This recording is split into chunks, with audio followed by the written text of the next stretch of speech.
It is my earnest hope, and indeed the hope of all mankind, that from this solemn occasion a better world shall emerge out of the blood and carnage of the past.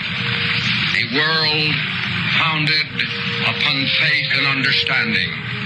A world dedicated to the dignity of man and the fulfillment of his most cherished wish for freedom, tolerance, and justice.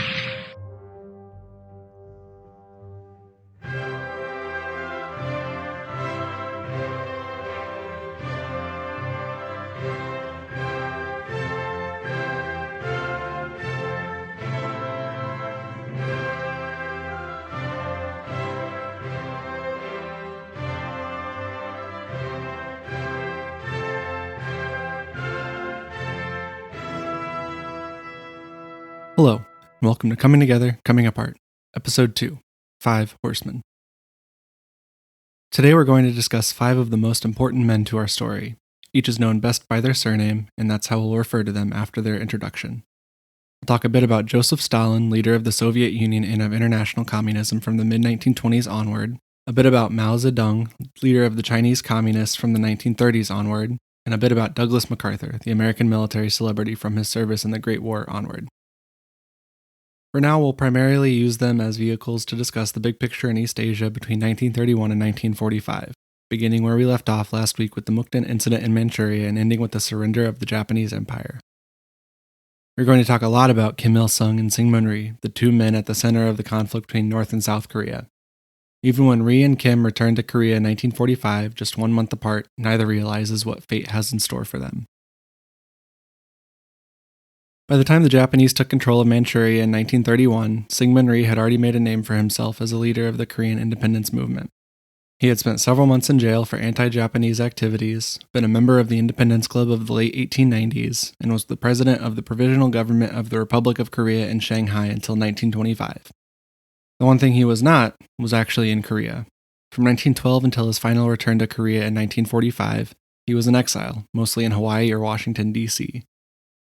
Although there was a large population of Koreans in Honolulu, Rhee was geographically removed from his homeland and from the main centers of Korean nationalism in China and eastern Russia.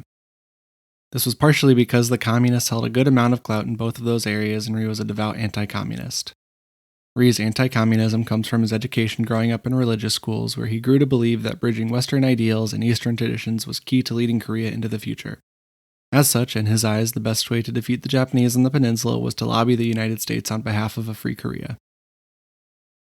Around the same time, a young man named Kim Il-sung joined the Chinese Communist Party in Manchuria. Like Rhee, Kim had been involved in the Korean nationalist movement for much of his life, even though he was only about 19 by this point compared to Rhee's 55 years of age.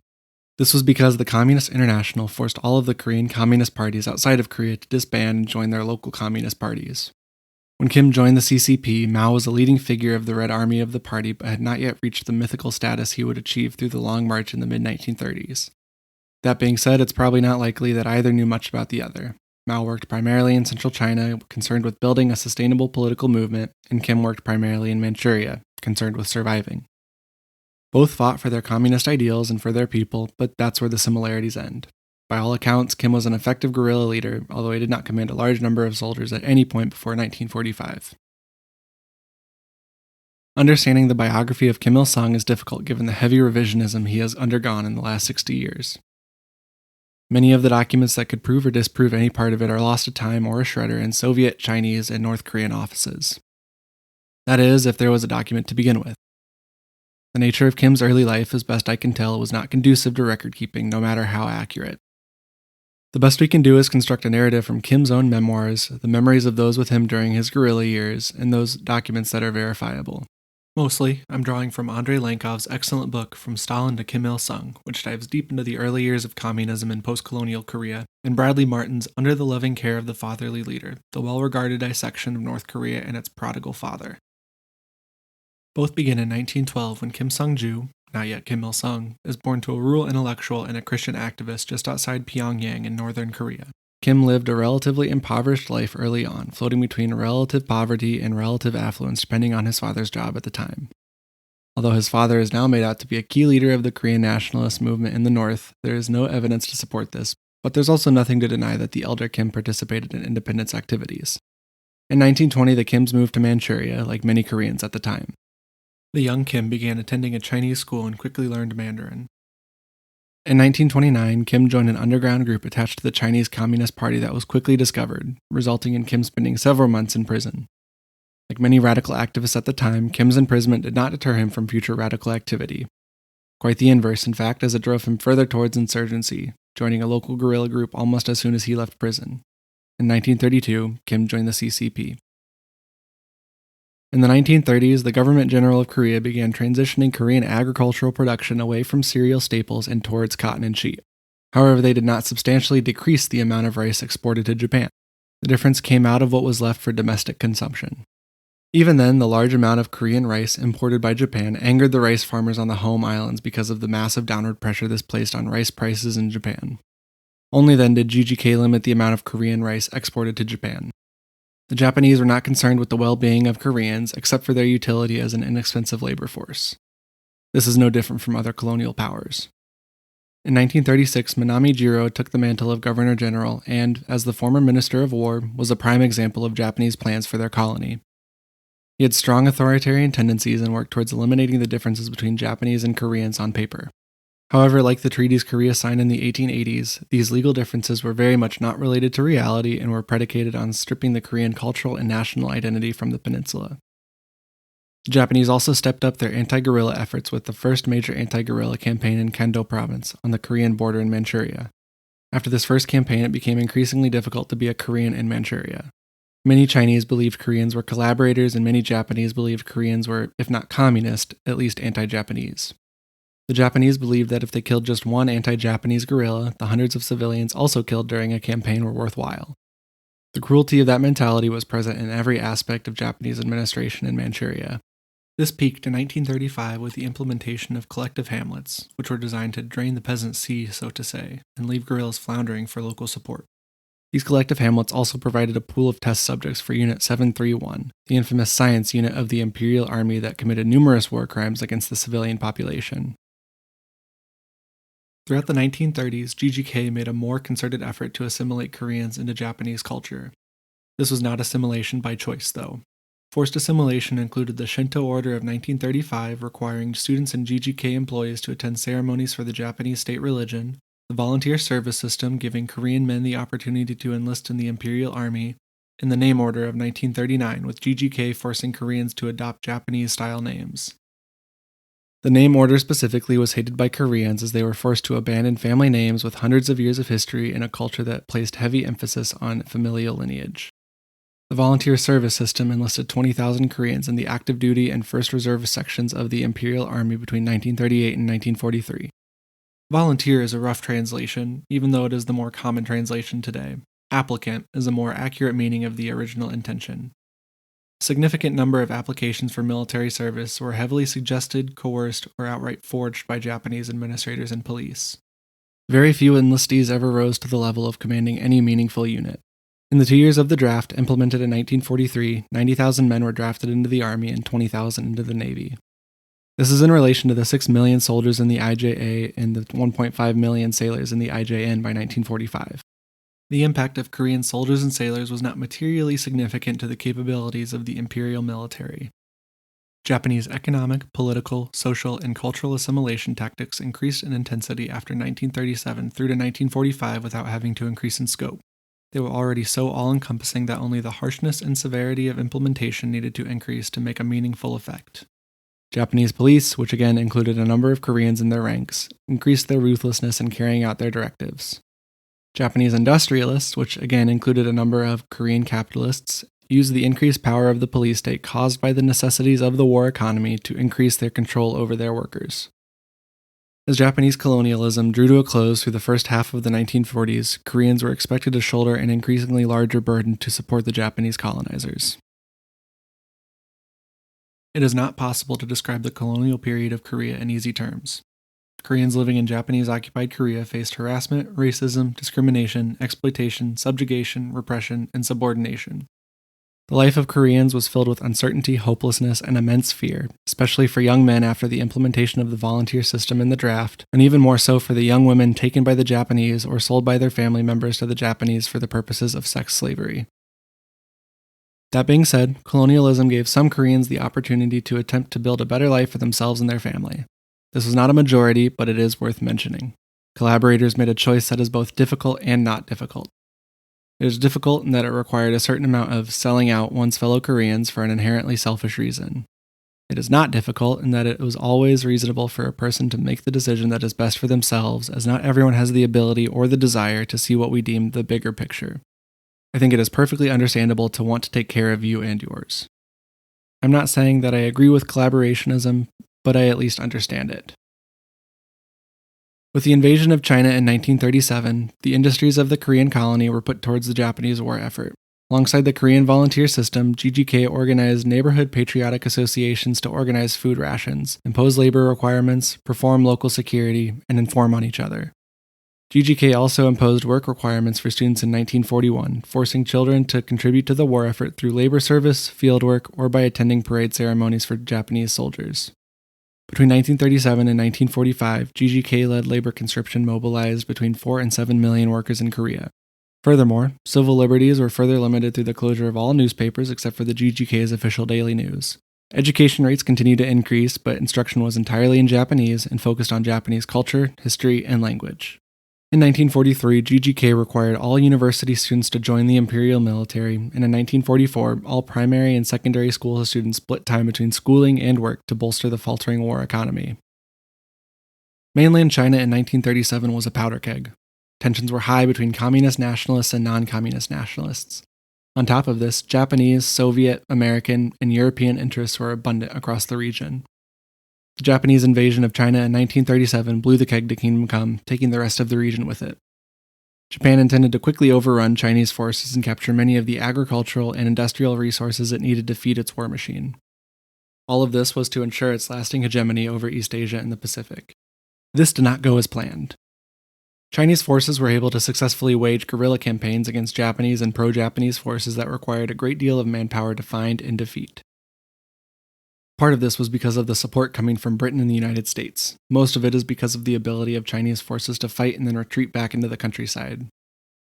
Between 1937 and 1940, the CCP's Red Army grew from 80,000 to 400,000, spreading across the vast rural countryside. The lessons learned during the war against the Japanese were effectively absorbed and evolved by Mao and his generals for future conflicts. Between 1937 and 1939, Japanese forces were concentrated on taking control of mainland China. There was even the potential for attempting to invade the Soviet Union's Far East territories. However, two things pushed Japan to rethink their strategy and look elsewhere for the resources they needed. One, they were unable to exert any meaningful control over China outside of the major cities. Two, a key battle occurred over the summer of 1939, caused by Mongolian soldiers crossing into Manchuria to attack a Japanese garrison. After escalating actions from both the Japanese and Mongolians, the leadership of the Soviet Red Army decided to make a show of force in support of their communist allies in Mongolia. The force sent was highly mechanized, 2 to 3 times larger than the force the Japanese put into the field, and led by the later war hero Georgy Zhukov. During the Battle of Khalkhin Gol, the Japanese suffered 17,000 casualties. One division, the recently created 23rd, suffered a 73% casualty rate. This was an absolute shock to the Japanese military leadership. They had built an army specifically for operations on the East Asian mainland, and that army was totally outclassed by the Soviets, and just could not find the necessary success against weaker Chinese forces. The Battle of Khalkhin Gol was both a manifestation of Soviet anxieties about the growing strength of Japan, and a harsh realization of Japanese amaurosis to Soviet military capabilities. A strategic rethink was needed that still fit the mold of Yamagata's line of advantage. This rethink had only one logical path. Japan still needed the resources they were not going to get from the East Asian mainland. The next best option was Southeast Asia and the island chains of the Malay archipelago, stretching from Thailand to Australia. A great deal of rubber, oil, and other important mineral resources could be extracted for the Japanese war machine from this region. However, much of the region were colonies of the French, British, and Dutch. To attack the region would draw in many more actors. One in particular worried the Japanese very much. The Americans had a colonial presence in the area in the Philippines, a large naval fleet stationed in Hawaii at Pearl Harbor, and, as thought in Tokyo, would not allow any aggression against colonial holdings in the Pacific. The other effect of Khalkhin Gol on the strategic rethink was the signing of a neutrality pact in 1941 by the Soviet Union and Japan, allowing each to strike against their primary concern: Germany for the Soviets and the United States for Japan. All things considered, the surprise attack on Pearl Harbor, in conjunction with attacks on British colonies in Asia and other American military bases in the Pacific, is a logical move. For the next 6 months, the Japanese did pretty well. Only when most of their aircraft carriers were destroyed at the Battle of Midway in June of 1942 did things start to go downhill. The Japanese lost their momentum, and the Americans, British, and Australians slowly began to roll back Japanese forces across the Pacific and Southeast Asia. Mainland China remained an absolute quagmire for the Japanese, hoovering up a great many IJA units that would have been better utilized in other areas of operation. This, as well as a lack of logistics capacity and overbearing American industrial output, hastened the slow decline of the Empire of Japan. Now, I want to talk about Douglas MacArthur for a moment. Because he is so important to the first few months of the Korean War, I think it's important to understand what he's like now. Basically, Douglas MacArthur is the stereotypical arrogant American military leader. I struggle to call him a hero because there is not much he has done that is heroic. Even if he has done heroic acts before this point in time, his vanity, his ego, and his arrogance are so shocking as to warrant calling him anything but a hero. It is true he was the most decorated American officer of the Great War and rose through the ranks very quickly, but this was all mostly because he was reckless as a young officer, ruthless as a general and as Army Chief of Staff, and incredibly imperial once he realized how far fame could take him. It is no secret MacArthur wanted to be President of the United States, but he was duty-bound to not actively seek political office. Instead, he made sure his name was in the papers as much as possible. There is no doubt that Douglas MacArthur was a patriotic American soldier, but the only thing he stood taller for than the Stars and Stripes was the flag of MacArthur. He took every opportunity to make sure that his name was attached to the good things those under his command did, no matter how far from the action he was. His most famous moment, when he declared "I shall return" after being forced from the Philippines in 1942, was just another part of the stage-managed persona put on by himself and his staff. Retaking the Philippines in late 1944 was not completely strategically relevant, as the U.S. Navy was making better progress through the Central Pacific, and leadership in Washington believed an invasion of Taiwan was a better option. But MacArthur had a knack for finding the moves that were kind of a good idea strategically, but provided him with the most opportunities for positive attention. So, MacArthur returned to the Philippines and fulfilled his promise. In the MacArthur bubble, any negative consequences of his actions were due to meddling from his superiors in Washington, and any positive actions of the soldiers under his command were solely by the grace of MacArthur. Douglas MacArthur was a flawed individual who built his image into that of an American Caesar, and it's important to me that we take an honest look at the big characters involved in our story at each point in time we discuss them. Korean nationalist efforts during the war were difficult. There were serious disagreements between nationalists, both communist and non-communist, about the effectiveness of the use of armed force. Generally speaking, communists believed armed force was necessary and non-communists were split on the matter. Singh Munrei believed an armed uprising would only lead to a greater Japanese crackdown on Koreans. He continued through the 1930s and early 1940s, meeting with American politicians and bureaucrats, arguing for increased pressure on Japan to give up their Korean colony. The attack on Pearl Harbor pushed Rhee to move to Washington, D.C., but it did not lead to any major success in his lobbying efforts. His biggest success was rhetorical at best, when the Attorney General released a statement in February of 1942 stating that Austrian, Austro-Hungarian, and Korean nationals living in the U.S. were exempt from limitations placed on German, Italian, and Japanese nationals as enemy combatants so long as they registered under the Alien Registration Act of 1940. Even then, Koreans, especially in Hawaii, were continuously harassed. Because racist American officials couldn't be bothered to differentiate between Koreans and Japanese. The lack of results Rhee achieved in the U.S. led to him losing a great deal of support among Koreans. The Korean nationalist movement in East Asia did not stop because Rhee was not there. It grew and evolved to be more militant and increasingly led by leftists. Rhee viewed nonviolence as the best path for Korean independence and disagreed heavily with these younger, more radical independence leaders. One of those young radicals, Kim Sung-ju, became Kim Il-sung in 1935. With his name change came new responsibilities as Kim was promoted to political commissar in the Northeastern Anti-Japanese United Army. 2 years later, he took command of a division of the NEAJUA. This was not a full division, but it did include a few hundred fighters. The highlight of Kim's guerrilla career came in 1937 at Pocheonbo, where he and his band of guerrillas attacked a police station across the border in Korea. In the modern-day Kim mythos, this skirmish is blown to massive proportions as a key battle of the anti-Japanese struggle. In reality, Kim was not the mythical figure he has since created of himself, and the battle was little more than a light guerrilla raid that resulted in a few deaths on each side, although it was one of the few times guerrillas were able to successfully cross the border into Korea. It was just another part of a larger campaign by Kim to harass the Japanese in Korea and Manchuria, mostly Manchuria. This campaign brought enough attention to Kim that the Japanese undertook a punitive expedition in late 1939 to kill or capture Kim and his guerrillas. In total, this expedition absorbed 6 battalions of the Kwantung Army and 20,000 soldiers of the Manchukuo Imperial Army. The expedition destroyed most of the resistance in Manchuria over 6 months into 1940. The campaign targeted Kim because he was the last living guerrilla leader in Manchuria. That's Kim's greatest gift. He had an uncanny ability to outlast those that might challenge him. This is not to build him up into a mightier-than-most man. It is just a statement that, before he was proclaimed as leader of North Korea, he survived a great deal of danger through a mix of luck, skill, and the help of others. After 1940, he survived by exiling himself and many of his guerrillas to the Soviet Union, where he was commissioned as an officer in the Red Army. Because of the Soviet-Japanese Neutrality Pact, Kim's guerrillas were not allowed by the Russian overseers to make any excursions into Manchuria against the Japanese. Between 1941 and 1945, that meant that Kim stayed in Russia, living the most comfortable life he had known up to that point.